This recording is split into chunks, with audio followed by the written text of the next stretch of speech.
the 8th chapter, 22nd through the 25th verse.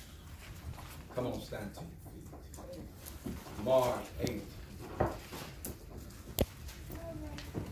22.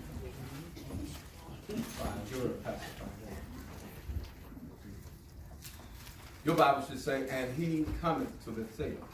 Your Bible say that? Yes. Amen. And he cometh to Bethsaida, and they bring a blind man upon him, and besought him to touch him. And he took the blind man by the hand, and led him out of the town. And when he had spit on his eyes, and put his hands upon him, he asked him if he saw aught.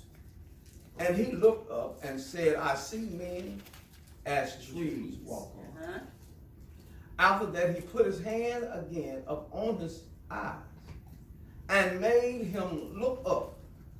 And he was restored and saw every man clearly. I want to use for a thought this morning. Look what happened when you are sick and tired of being sick and tired. Amen. Look what happened when you are sick and tired of being sick and tired. Church, before we get into our lesson this morning, let me share something with you. Something that we all have said at one time or another. As our text open up, it should change our thought process and change our dialogue. What I'm trying to say is we need to be careful what we say. In other words, we need to stop saying what we won't do. Well, because life circumstances will cause us to do whatever we need to do. Yeah. When you really have a need. Life have a way of putting us in some bad situations. Amen. So this morning, my brothers and sisters, as this lesson unfolds, we find a man that have a real need. See, we got to be careful what we say we won't do. All right. Well, Because if you're in a dilemma and you need something bad enough, you'll do whatever it needs to do. Now, whether that's going to be the right thing or the wrong thing, you're going to do it. What are you saying? Well, case in point, if the lights have gone off and it's cold outside, whatever you need to do it, you're going to do it. If you have to go and stand in that line or that cedar line or whatever the line is for folk to pay your bill, I come by to tell you, you're going to do it. amen. There's been a minute of us roll by there. Ain't nowhere in the world I stand out there in line like this. Folks see me and I'm all embarrassed. I ain't gonna do it. Let them lights get cut off. Let them babies get cold. Let that food go to messing up and getting messed up. You're gonna be the first one in line. And you're gonna be sitting there patient, waiting. And you know what? Can I tell you what? Your attitude's gonna change. Amen. See, hard times will make your attitude change. When you need somebody and somebody don't need you. Oh, some of us have been to the welfare office, how them folks talk crazy to you, how they look at you when you go to the DHS office. They talk like you ain't nobody. But you need them folk, and you know what? You sat there listening, biting your tongue, because you sure want to give them a piece of your mind. All right. You want to tell them how come and what for. But when you're sick and tired of being sick and tired, you're going to grin and bear it. You're going to tuck your tail, bow your head down. Well, And you might go home and cry, holler, and cuss afterward, but you're going to do what you need. I'm talking about when you really got a need. Amen. But those of us that said, "Oh, I won't do this or I won't do that," I found out something. You ain't got a need, you just got a want. But when you got a need, I remember. Can I just go and tell it? That's all right, Pastor. All been there. You have to be careful That's right. what you say, Amen. Amen. because life have a way Yes, it does. Amen. of making you eat your words. Since Sister Guy don't want me to talk about her, I tell her about me. One and the same. Let me tell you something. I told these deacons over here, I'm not going under that building, this church. Amen. I'm going. But when you get sick and tired of trying to get somebody Amen. to fix it, when this go on and that go on, you'll find yourself doing some stuff that you say you wouldn't. Do anybody know what I'm talking about? Have anybody ever been there? I crawled up under the front end of this church and you ain't got but this much space. Amen. Because I said what I wasn't going to do. The whole time I was going up under there, I said I wasn't going to do this. But when there is a need, Amen. you're going to meet that need. You're going to do what you have to do. And if you ain't got there yet, I tell you what, like my mama and my grandma did, keep living. Oh, it's some stuff that you going to do that you didn't ever think that you would ever do. Keep living. See, this text this morning is going to open up some things to show you how when times get hard, when times get rough, you're going to do what you have to. If it's a real need. Let me go ahead on. We're going to be long this morning, but let me go ahead on and I'm going to go on teach the text since I can't put it on the radio. Well, I got it on Facebook and I might be able to download that thing, but let me teach this text. Watch what this man is. Now this man here, I don't know how long he had been blind. But I believe this man been blind long enough and he had got tired. You know how it is when folk have to help you. They start out, well, if you just need something, call me. But don't you call too much, Bertie. Because we're going to start looking at the caller. Oh, Lord. What they want now.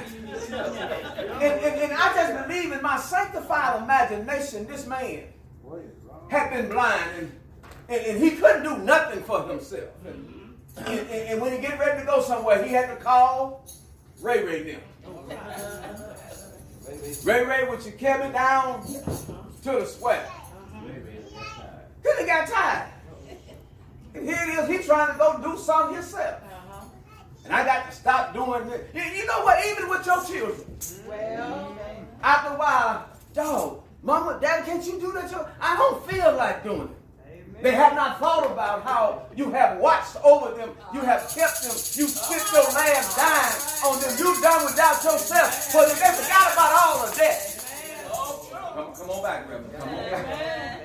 telling the truth. Yep. And you ask them. And they got tired. This man he got tired. Every time he asked him, well, I'll be on after a while. When I get time, I'll come over there. Y'all know how it is. I'm doing something right now. And this man, I don't know how many years that he had went on like this. He heard about a man. I'm sure, see, he didn't get into the square by himself. Right now.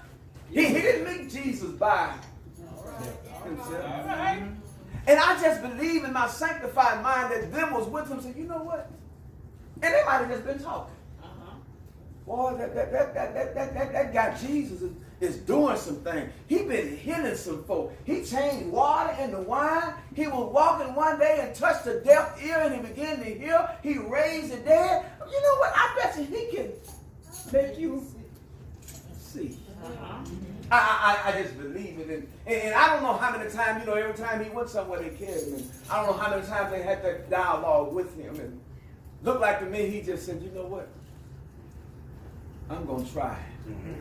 Because see, the scriptures say that he was saved, that he belonged to a synagogue, that he was with a set group of Christians.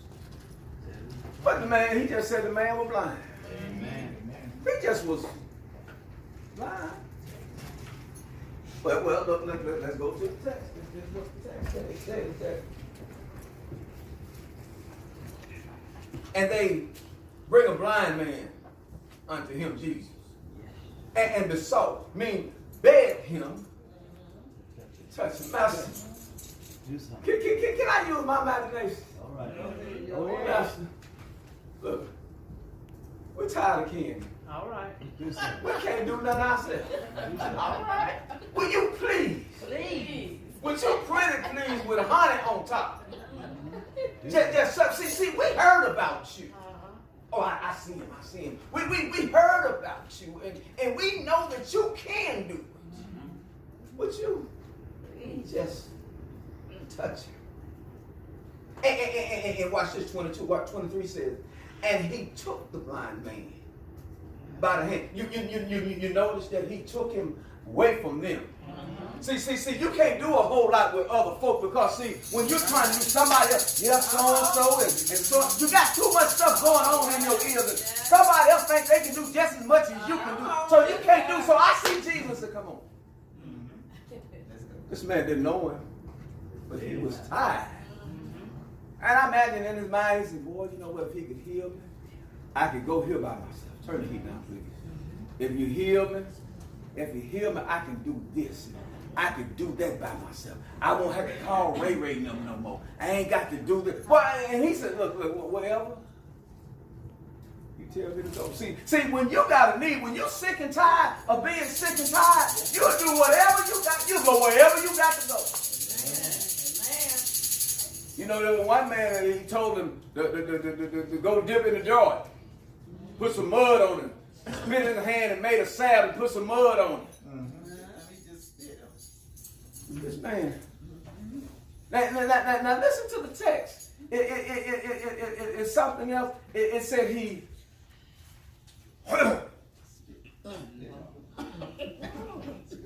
You got to really.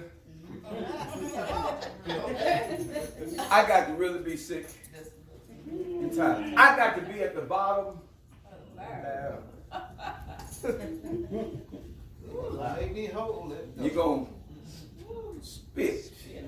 I don't know whether you're going to save me or.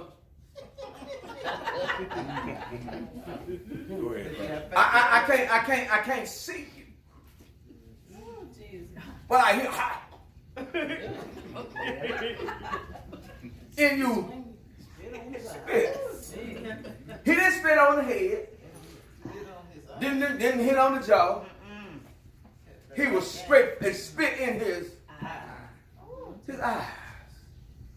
And then he laid hand on him. Boy. He spit. Jesus, I know you. And I'm gonna let you spit. I'm gonna take that spit. Cause see, most times when folks spit on you, you don't know they're gonna spit. But he didn't know Jesus was finna spit. But when he spit on it, I just believe he the master. He healed so and so, and he did this. He caused the dead to rise. So I'm gonna take that spit, and I can sing it. He probably was. If it was one of us and we accepted the spit, hands would be like this. As if we want us. But that's Jesus. That's the Messiah. Eyes still closed. You can't see. It's still. Let's read it. Still. He said, we understand it, and he spit on his eye and put his hands up on it. He put his hands on, and I can only imagine he put his hands where he put his spit. And he asked him if he saw aught. Aught meaning, do you see anything? And in my sanctified imagination, I see him over, up and down. And see, and he opened up both of them. He said, yeah, I see. And he looked up. He looked up. So when he looked up into the heavens and said, I see men as trees walking. Now, he couldn't see nothing from seeing men as trees. After that, Jesus, put his hands back on him, put his hands again up on his eye, and he made him look up. First time the man looked up, catch me now, but he made him look up, and he was restored. Can I teach you, man? Now, the first time, and I read a lot of the commentary that the theologians had, and there's different reasons that he did it. Some said it was a twofold healing. But when I looked at it and I prayed on it, the first time he saw men like trees, I believe that's when Jesus had saved him.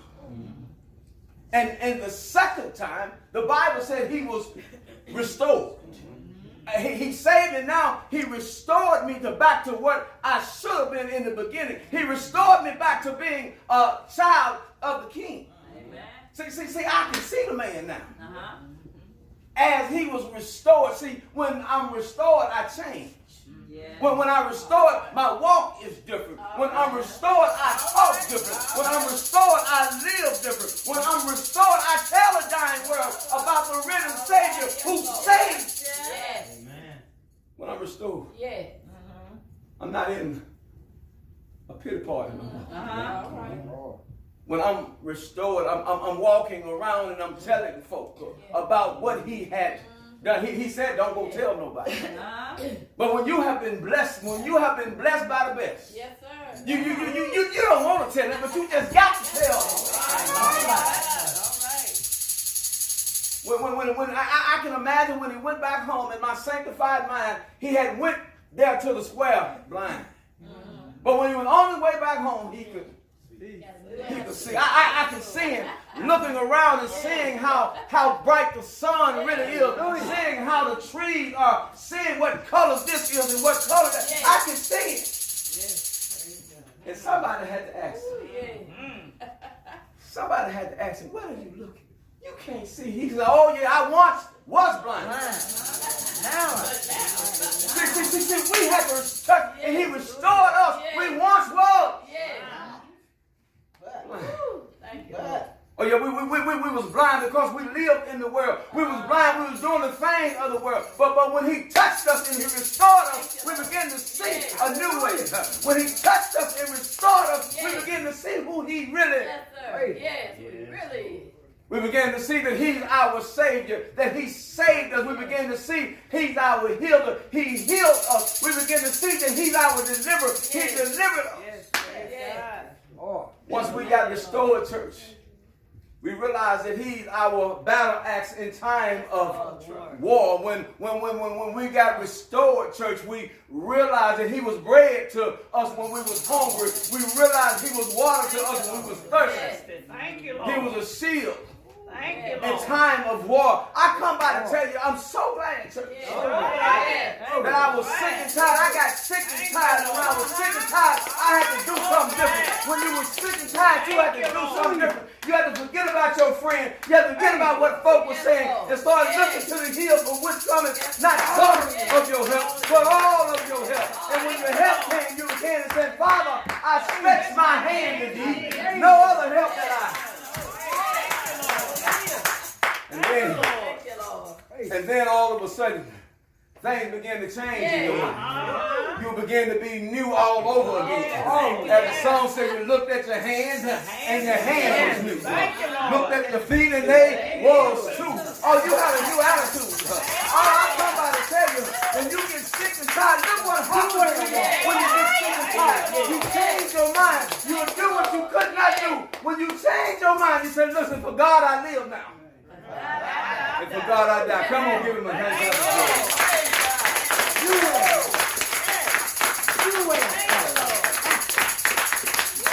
Look what happens, church. When you sick and tired of being sick and tired. That's when a change comes in your life. Oh yeah, when you get sick and tired of being sick and tired, you begin to look at things in a different way. When you begin to get sick and tired, you begin to look for the master. You ain't looking for the people no more because the people could not help you. When you get sick and tired of being sick and tired, you're looking for the one who had came down from Calvary. You're looking for the one who came down from glory and walked prophetic in 3 years. You're looking for the one that had the ministry for 3 years. Thank you, Lord. You're looking for the one that was hung up. You're looking for the one that was hit. When you're sick and tired, when you have tried everything else. I tried drugs and drugs and do it. I tried alcohol and alcohol and do it. I tried the streets and the streets and do it. When I heard about a man named Jesus, I come by and say, well, I tried everything else. But what I love about the church, he met me right where I was. I was in a cold jail cell on a Thursday evening. I was wounded, sick, and sad. But he came right to me, wrapped his arms around me, and said, come on, son. And he made me glad. Give him a hand clap. Hey. Hallelujah. Hallelujah. Get sick and tired, church. Facebook gets sick and tired. And call on him. When you call on him, he's quicker than right now, and he's faster than in a hair. And he'll come to your rescue. Yes, he will. The doors of my Father's house Thank will you, Lord. Praise God. Will there be one today, church?